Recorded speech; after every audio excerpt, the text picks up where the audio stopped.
அன்பார்ந்த எனதருமை யூடியூப் நேயர்களுக்கு வணக்கம். ஜோதிட சாஸ்திரத்தில் ஒரு ரகசியம் இருக்குது. அதை நம்ம பயன்படுத்துறது இல்லைன்னா நான் சொன்னேன், எப்பயுமே ஜோதிட சாஸ்திரம் உங்களுக்கு பணியும் என்று நினைக்கிறீர்கள். அது உங்களுக்கு பணியாது, நீங்கள் அதற்கு பணியணும். அப்போ 3 விதமான யோகங்களை அது கொடுப்பதற்கு காத்து கொண்டிருக்கிறது. 3 விதமான யோகங்களை கொடுப்பதற்கு அது காத்து கொண்டிருக்கிறது. ஆனால் நாம் வாங்கிறதுக்கு ரெடியாக இருக்கோமான்னா, நமக்கு அது தெரிஞ்சால் தானே வாங்க முடியும். தெரியலன்னா வாங்க முடியாது. அப்போ தெரியணும். அப்போ அந்த இடம் என்னது அப்படின்னா, காலபுருஷனுடைய லக்கணம் மேசம், காலபுருஷனுடைய 5ஆம் இடம், காலபுருஷனுடைய 9ஆம் இடம். அப்போ காலபுருஷனுடைய தர்ம திரிகோணம் மேசம், சிம்மம், தனுசு, இந்த 3ம் உங்களுக்கு ஒரு விதத்தில் உதவி செய்ய எந்த ரூபத்தில் செய்யும் அப்படிங்கிறத நீங்கள் தெரிஞ்சுக்கணும். இப்போ காலபுருஷனுடைய 1ஆம் இடம் இருக்கு பார்த்தீங்களா, மேசம் தான் 1ஆம் இடம். இந்த இடத்தோடைய தனித்தன்மை என்ன அப்படின்னா என்ன சொன்னா, இந்த இடம் என்ன சொன்னா மேசம் தனி மனிதனுடைய சுகத்தை கொடுக்கக்கூடிய இடம் மேசம். சாப்பிடுதல், உறவு முறை, அதாவது தனி மனிதனுடைய இண்டிவிஜுவல் சுகத்திற்கு பூரா காரணம் என்ன சொல்றான்னா மேசம்தான். சரி, இதை நம்ம எப்படி பயன்படுத்துறது அப்படின்னா, உங்களுடைய லக்கணத்திற்கு இந்த மேசம் என்னவாக வருகிறதுன்னு பாருங்க. உங்களுடைய லக்கணத்திற்கு இந்த மேசம் என்னவாக வருகிறது? 5ஆம் பாவமாக வருகிறதா? உன் பிள்ளைகள் மூலமாக உனக்கு யோகம். 6ஆம் பாவமாக வருகிறதா? உன்னுடைய எதிரியால் உனக்கு லாபம். 7ஆம் பாவமாக வருகிறதா? மனைவியால் லாபம். 8ஆம் பாவமாக வருகிறதா? அதிர்ஷ்ட பணத்தால் லாபம். 9ஆம் பாவமாக வருகிறதா? அந்த 9ஆம் பாவம் என்று சொல்லக்கூடிய ஆன்மீகத்தால் உனக்கு ஒரு யோகம் உண்டு. அப்போ அந்த இடத்த நம்ம என்ன ஆதிபத்தியம் நம்ம லவக்கணத்திற்கு உண்டோ அதை அது கொடுத்தாகணும். அதை நம்ம டச் பண்ணணும். இப்போ துலா லக்கணத்தில் ஒருத்தன் பிறந்திருக்கான்னு வைங்க, அவனுக்கு பொண்டாட்டியால் யோகம். பொண்டாட்டியால் யோகம் அப்படிங்கிறத தெரிஞ்சால் தானே பொண்டாட்டியால் யோகம் கண்டிப்பாக இருக்கும், உறுதியாக இருக்கும். அதை என்ன சொல்கிறான்னா, நாம் என்ன சொல்கிறான்னா, ஒரு செடி நமக்கு கொடுத்திருக்கிறான் என்று சொன்னால் தானாக வளர்ந்துடும். தண்ணி அதை பராமரிக்கின்ற தன்மை நன்றாகவே பராமரிக்கணும். அதற்கடுத்து என்ன சொல்றான்னா, இதன் மூலமாக ஒரு தனி மனிதனுக்கு சுகம் உண்டு. அதில் மாற்றங்கள்லாம் கிடையாது. இதில் யாராவது ஒரு நபர் உங்களுக்கு மேச லக்கணமாக ஃப்ரெண்டாக வந்துட்டாங்க, நீங்கள் துலா லக்கணமாக இருந்து உங்களுக்கு மேச லக்கணமாக ஃப்ரெண்டாக வந்துட்டாங்கன்னா உங்கள் மனைவி மாதிரியே செயல்படுவாங்க. இது உண்மை. அதில் மாற்றம்லாம் கிடையாது. அதை தப்பாக மட்டும் யூஸ் பண்ணாமல் இருந்தீங்கன்னா உங்களுக்கு நல்லது. இதெல்லாம் நான் சொன்னேன், ஜோதிடத்தில் எங்கேயோ போயிட்டான், எங்கேயும் போக வேண்டாம். அவங்க 12 கட்டத்தை நீங்கள் அலசி ஆராய தெரிந்தால், உங்களுடைய ஒரு மனிதனுக்கு கும்பம் லக்கணம் ஆயிடுச்சு, மேசம் 3ஆம் இடமாக வருகிறது. உன்னுடைய இளைய சகோதரத்தால் உனக்கு லாபம். உன்னுடைய இளைய சகோதரம் இல்லை என்று சொன்னால், சகோதரி மாதிரி ஒரு உறவை நீ உருவாக்கி கொண்டாய் என்று சொன்னால், அது காலம்புறமாக உனக்கு லாபம். அதில் மாற்றம்லாம் கிடையாது. இதை நம்ம என்ன சொல்கிறோன்னா பயன்படுத்தணும். அப்போ என்ன சொல்கிறான்னா இந்த காலபுருஷனுடைய 1ஆம் இடம் என்பது நமக்கு தனி மனித சுகத்தை கொடுக்கும். தனி மனித சுகம் என்பது என்ன சொல்கிறான்னா சாப்பிடுதல், ஒரு ஹாஸ்யமாக இருக்கிறது, ஒரு எஃபிஷியன்சி, அந்த மாதிரி எல்லா விதத்திலும் உங்களுக்கு தனி மனித சுகத்தை கொடுப்பது மேசம் தான். அந்த லக்கணம் உங்களுக்கு எந்த மாதிரி உறவாக வருகிறதோ, 12 கட்டமே உறவு தானே. 10ஆம் பாவமாக வந்துருச்சா, அது மூலமாக உனக்கு யோகம் கண்டிப்பாக உண்டு. அப்போ 10ஆம் பாவமாக யாருக்கு வரும்?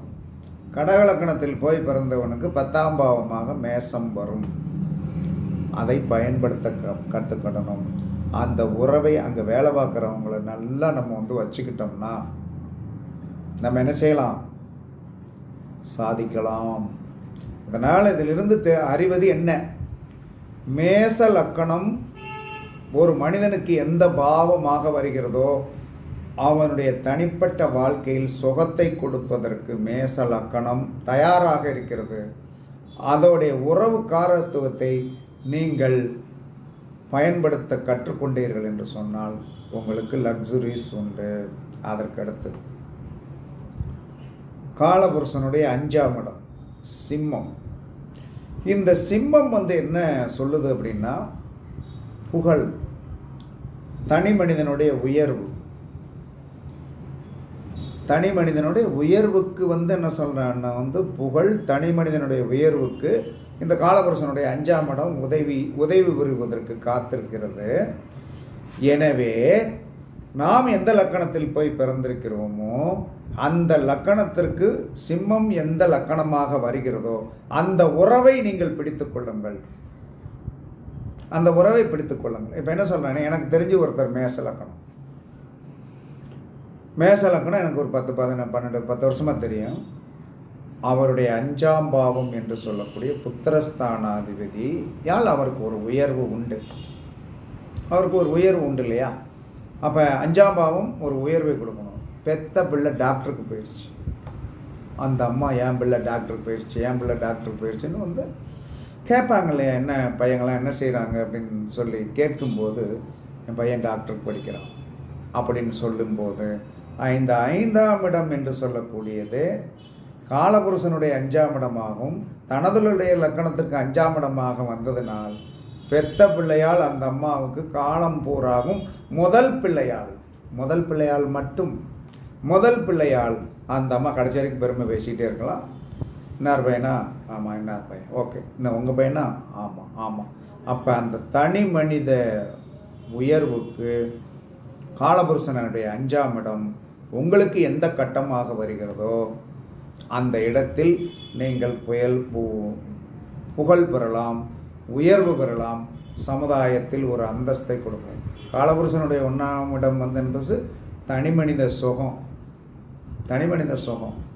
இது தனி மனிதனுடைய புகழ், உயர்வு, இதை கொடுக்கும். அதுக்கு அடுத்து காலபுருஷனுடைய 9ஆம் இடம் தனுர் வீடு உங்களுக்கு எந்த கட்டமாக வருகிறதோ இந்த 9ஆம் இடத்தோடைய இது என்னன்னா அறிவை கொடுக்கும். அறிவு, தெளிவு, சீரிய சிந்தனை. இந்த 9ஆம் பாவம் காலபுருஷனுடைய 9ஆம் பாவம் நமக்கு எந்த இடமாக வருகிறதோ அந்த இடத்திலிருந்து நமக்கு வர அறிவு கிடைக்கும், தெளிவு கிடைக்கும், சீரிய சிந்தனையை அது உங்களுக்கு ஊட்டிவிடும். இது நம் லக்கணத்திற்கு எந்த பாகமாக வருகிறதோ அந்த காரக உறவை நாம் நன்றாக பயன்படுத்த நாம் மேன்மை என்று சொல்லக்கூடிய புத்தி சாதுரியம், அறிவு தான் இன்னைக்கு தேவை.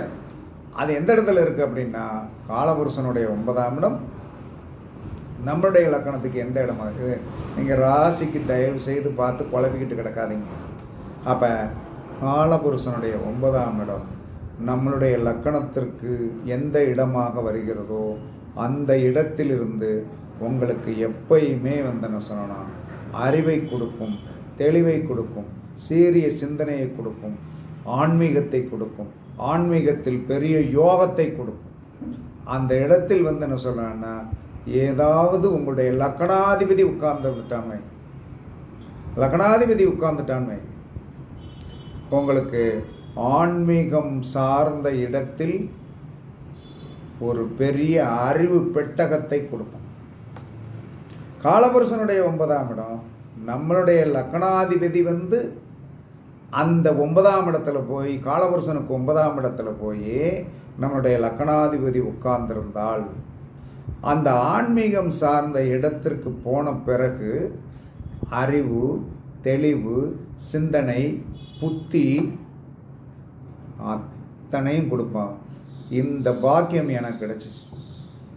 ஏன்னா காலபுருஷனுடைய 9ஆம் இடமாகிய தனுரில் என்னுடைய லக்னாதிபதி போய் உட்கார்ந்ததுனால நான் ஆன்மீகம் சார்ந்த இடத்திற்கு போன பிறகு 2009 போனேன் ஒரு இடத்துக்கு. 2009 என்னைக்கு போனனோ, 2009 சித்திரை மாதம் ஒரு ஜீவசமாதிக்கு போய் நான் வழிபட்ட பிறகு இன்று வரை இவ்வளவு தூரத்திற்கு பேசக்கூடிய ஒரு சக்தியை கொடுத்தது அந்த சமாதி தான். இதை ஏன் சொல்கிறேன்னா, இதை பதிவு பண்ணணும். நாம் அடைஞ்ச ஒரு அறிவு எங்கேருந்து வந்தது, அங்கே போன பிறகு தான் நிறையா வந்துச்சு. இதான் உண்மை. அப்போ இந்த 3 கட்டங்களையும் என்ன சொல்கிறேன்னா, மேசம், சிம்மம், தனுசு. மேசம் தனிப்பட்ட சுகத்திற்கு அதிபதி, என்ன சுகத்துக்கு வேணாலும். சிம்மம் புகழுக்கு அதிபதி, தனுசு அறிவுக்கு அதிபதி. இத்தனையும் இவங்க கொடுப்பாங்க. உங்கள் லக்கணத்திற்கு எது என்று பார்த்து கொள்ளுங்கள். அந்த காரக உறவை நீங்கள் பயன்படுத்துங்கள். கண்டிப்பாக நான் சொன்னது என்ன சொன்னேன்னா, ஏன்னா நான்லாம் இதெல்லாம் அனுபவிச்சு நல்லா ரசித்து எல்லாத்துலேயுமே ஒரு மேன்மையான ஒரு தன்மைக்கு வந்த காரணத்தினால் நான் இந்த விஷயத்தை போட்டு உடைக்கிறேனே தவிர 10ஆம் பசிலித்தனமாக ஒரு வீடியோ போடவே மாட்டேன். எல்லாருக்கும் பயன்படட்டும். இதே மாதிரி நீங்கள் உங்களுடைய லக்கணத்திற்கு மேசம், சிம்மம், தனுசு என்னவாக வருகிறது என்று பாருங்கள்.